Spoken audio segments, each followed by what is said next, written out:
Hey everybody, JacqBean back here with another episode of Fear the Walking Dead.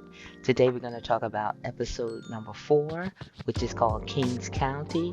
And this one was very much close to my heart because if you're anyone that watched The Walking Dead, you know we met Morgan in the very first episode, and this is kind of taking us back there. It's a great episode, and I am ready to share it with you. So let's get to reviewing.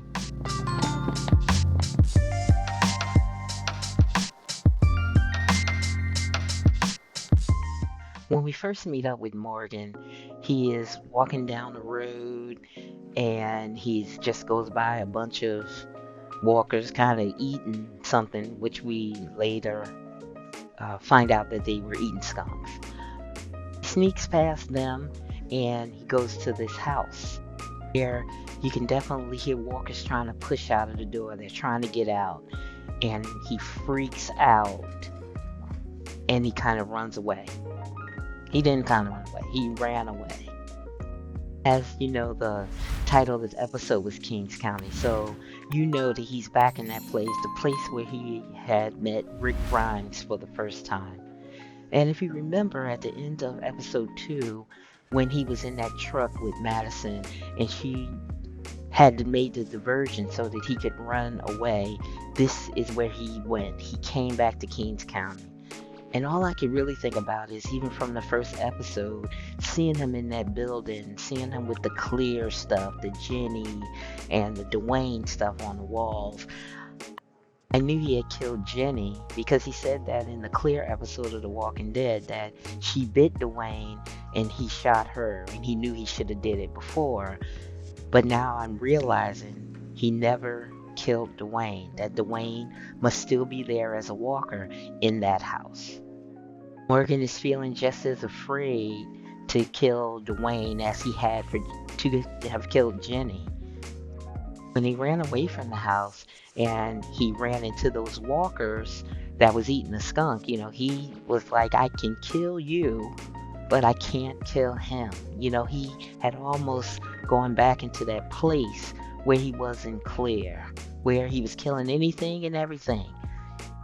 As Morgan has killed all those walkers and he's been all over them and they've been eating skunk and now he got skunk on him, he starts to hear a car approaching. So he's kind of moving around to going through alleyways and stuff to see where this car is coming from. He realizes that it's a Padre car and he knows you guys are, he's saying out loud that you're far away from home because Kings County was nowhere near where the Padre Island was. When the truck finally stopped and Morgan just kind of snuck up and got his stick ready to just get somebody, and it was Grace. Grace had gotten a message that she believed was from Morgan because it was set up the way he and her had discussed. Morgan let her know that he hadn't sent anything and nobody knew that he was coming to Kings County. But as he was talking to her, especially because he smelled like a skunk and she was just like, no, we got to get you cleaned up, he realized it was someone in the back of the truck. And of course he thought that it was someone from Padre coming to get them both, that she was tricked and that they were in the back of the truck. And it turned out to be Mo. And she was the one that sent the message, Grace, so that she can hop in the car and go with Grace to meet Morgan. She didn't know that they were going to Kings County, but she knew that wherever Morgan was, it had something to do with the writing that was on the wall during episode 1. She's definitely a smart cookie, and she's wants to have this relationship with these two people that are her parents. Grace let her know that Jenny and Duane was his wife and his son. And Morgan let them know that he really needs to put his son to rest because he is still a walker. Let them know, both Grace and Morgan, that Madison and that Madison was okay, but that they met up with Daniel and Daniel was with this group of parents, and they were going to build an army to go against Padre. So Morgan and Grace were really happy to know that Daniel was still alive. And they were willing and ready to go in order to help him. But Morgan said he had to do this first. He had to get Duane. He had to put him down. And told him the same story that he kind of told Rick when they were in Claire. And he was just like, we was looking for food. We was always looking for food. And I went into the basement and I came upstairs, and Jenny was, maybe the door was cracked, but she was in and she was on him. And before he could really reach up his rifle, she had bit him. She had bit him, and that was the only way that kind of forced him to kill her. But at the same time, Duane was still bitten at that point. And talked about how he couldn't remember everything that happened after it, because at that point he had gotten to that point, to the clear stage, where he was shooting anything and anyone, dead or alive. Believed that he had left him there. He said, I just ran and I left my boy to become a walker. We were about to go inside the house to help Morgan. Grace and Mo were definitely like, we're not letting you do this by yourself. We're going to come in there with you. And then all of a sudden they started to hear horses. Knew that that was Padre folks coming after them. And it turns out that it was Dwight and Sherry. They were going to get Morgan. They believed that they would let them have their son back so that they can leave if they gave Morgan to him. And Morgan understood that. He wouldn't want anything to happen to Finch either. He wanted to do what he had come there to do. Dwight and Sherry really didn't care. And as a matter of fact, the way they were standing up there and they were talking to Morgan, it made me feel like we was back at the sanctuary. You know, having that whole Negan feel at that time for how we get things done. Like, nope, we don't care, you coming with us, you know, kind of thing.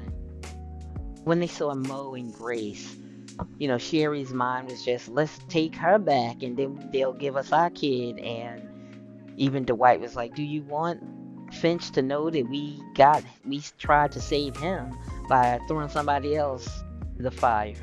They had a couple of guards babysitting them, that is Dwight and Sherry. Morgan really just had to get that Dwight situation taken care of. So he told them to run, and by them I mean Grace and Mo, and they ran to a place where he thought would be a good place for them to kind of hide out and lay low. And it was the yellow house that we was introduced to Morgan and Duane during the very first Walking Dead. Kept Rick and let him know what was going on. It was so awesome to see it. It looked just like it did in the first episode. That room where they kind of sat on the couch and were talking, and the walkers were outside, and Morgan got an opportunity to show Rick what was going on out there. Or even the room that they sat in and they ate food and talked about what was going on. It was so exciting. It just warmed my heart to see it again. Grace even had questions like, how do you know where everything is inside this house? You know, they had cans of tomato, I think it's tomato juice, where he had kind of did that for Duane's dog when Jenny was still living and Duane and him was in that house, and he used that to kind of mask some of the smell that was on him. But he got to tell her the story about being there when everything started, and that Rick Grimes had given him a gun so that he could shoot his wife, but he was never able to do it. So starting to get concerned that Dwight and Sherry were going to find them, especially because the walkers would lead them back to that house. And he was like, Morgan was just like, I gotta take care of my son. I get it. So when they start to go away, you take Mo and you go as fast as you can. I'll meet up with you, and then we'll get to Daniel and Madison so we can help them out. But she's concerned Grace is concerned, that Morgan shouldn't be doing this. He's going after somebody that's dead, and that maybe if he wants this second chance, he's getting this second chance with Mo, and he should just take it for what it is. But he was not going to let go. That was his son. And I actually understood that. When we look at The Walking Dead, when you look at Fear the Walking Dead, they always talk about how you kill the people that you love. If they're your family, if they're your people, then you kill them. You don't let other people do that. And for this time, all of this time, because it looks like, what, 7, 8, 9 years that Duane is probably walking around in this condition. And he has to feel guilty about that. Dwight and Sherry come to the house because the walkers have led them there, and they are definitely, they're going to get Morgan. They're going to take him in order to be able to get Finch. And in order to do that, they were ready to light a walker on fire and let him come to the house. So they're going to burn him out. Did plan an escape. Get out of the house and try to make a run to get to the truck that Grace had brought in so that they could leave. But they ended up getting caught by Dwight and Sherry because they couldn't kill all the walkers. It was so many. And they ended up sending Mo back into the house and said, we'll come back to get you. Which, of course, at that point, I was like, okay, now something's going to be messy with that. Why would they send the baby into a house that's about to be caught on fire? Dwight allowed him to go to that house to see if he could put down Duane. And so they went in the house, and of course all of them were there. The 2 babysitting guards that came to watch over Dwight and Sherry, and of course Grace and Morgan and Dwight and Sherry, because they were under arrest at that point. They had gotten them. And he wasn't there. No, Duane was not in there. But guess who was? Jenny. Duane's mom and wife. If you remember, he said that he didn't kill her until she had bitten Duane. So she was still in that spot. At this point, he's really kind of freaking out because he wanted Duane to be there. He wanted to be able to put him to rest. And the folks that came with Dwight and Sherry, the guards, they are thinking now that he came there for something, but it really wasn't that. So they're talking with Shrike and over the walkie-talkie, and they're like, what did you come here for? They're looking at Morgan going, what did you come here for? And he's telling them that this is what I came here for, but they don't believe him.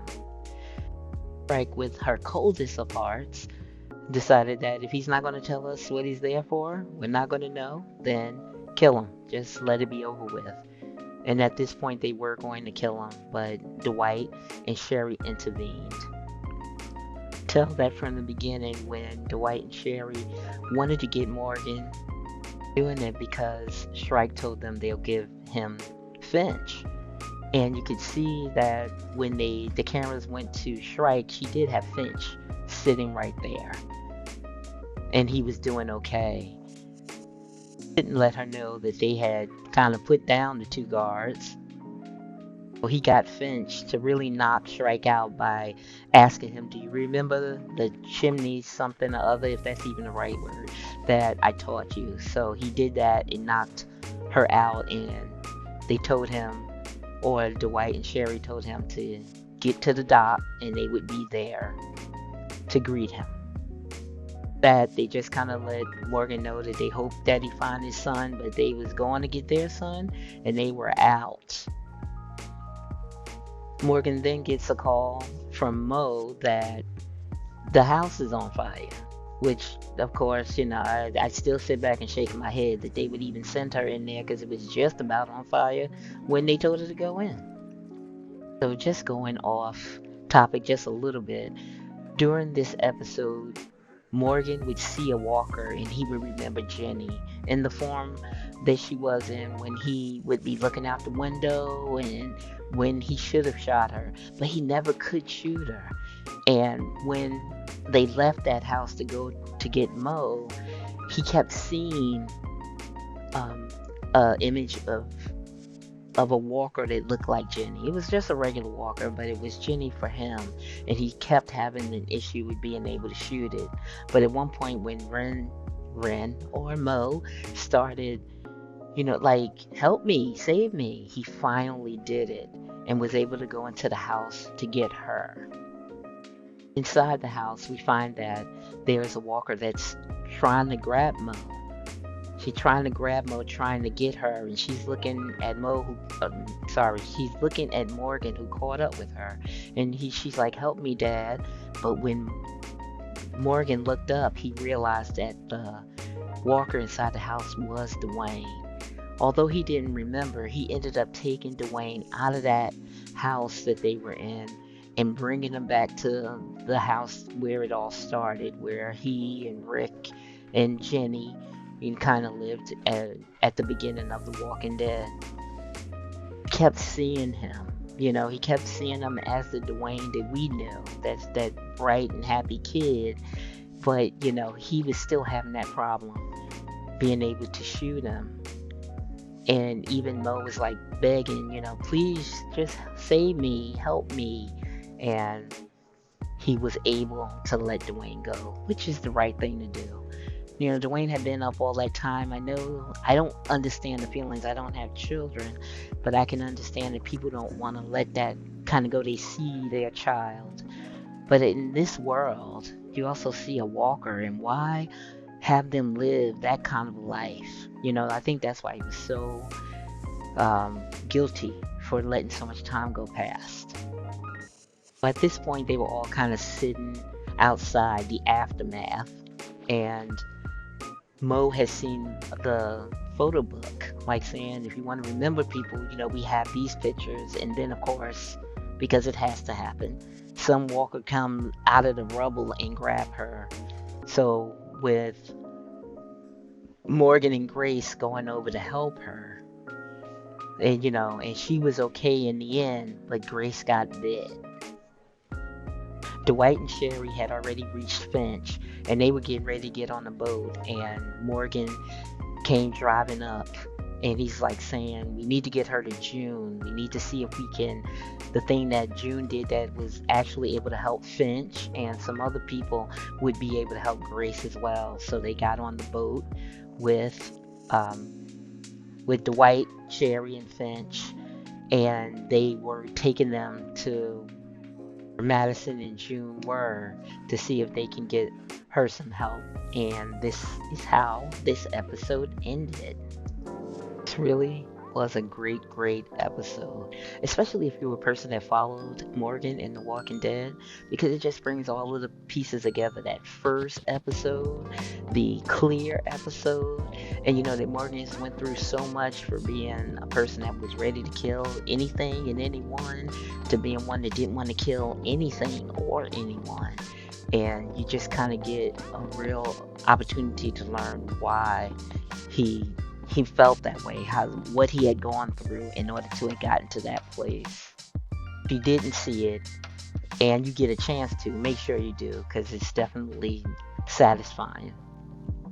But I do wonder what will happen with Morgan, because especially if something happens to Grace, she had already let him know that she was sick anyway.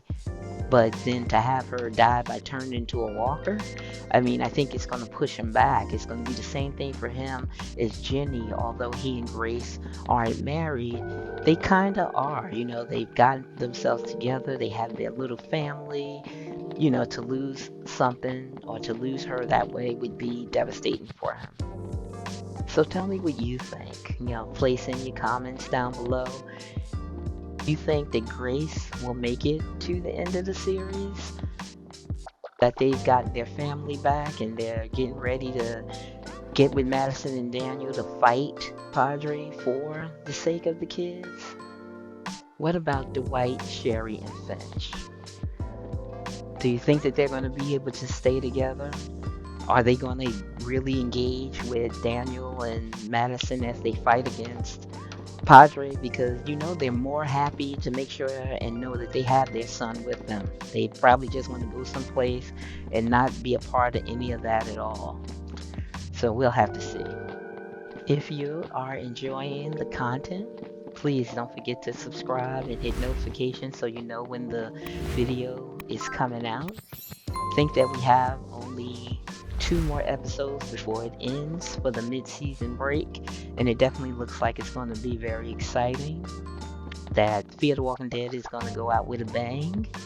And I really guess that one of the other things they have to wonder is this the timeline for all of the other shows? Has it been 10 years when Maggie and Negan go to New York to look for Herschel? Will 10 years have passed when we get Michonne and Rick? So all of that should be pretty interesting to hear and learn about. I'm going to do all of those things, so stay tuned. But until next time.